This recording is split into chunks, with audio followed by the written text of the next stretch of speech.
स्वाहा हनुमंतये अमृतकलशाय सर्वाभिविनाशाय त्रैलोक्यनाथाय श्री महाविष्णुवे स्वाहा ओम ओम नमः भगवते वासुदेवाय हनुमंतये अमृतकलशाय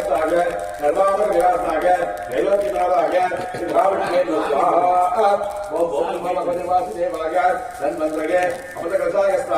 सर्वाभिविनाशाय त्रैलोक्यनाथाय श्री महाविष्णुवे स्वाहा ओम महादेवी च स्महे विष्णुपत्नी च देवी तन्नो लक्ष्मी स्वाहा ओम महादेवी च स्महे विष्णुपत्नी च देवी तन्नो लक्ष्मी स्वाहा ओम महादेवी च स्महे विष्णुपत्नी च देवी तन्नो लक्ष्मी स्वाहा ओम महादेवी च स्महे विष्णुपत्नी च देवी तन्नो लक्ष्मी स्वाहा ओम महादेवी च स्महे विष्णुपत्नी च देवी तन्नो लक्ष्मी स्वाहा ओम महादेवी च स्महे विष्णुपत्नी च देवी तन्नो लक्ष्मी स्वाहा ओम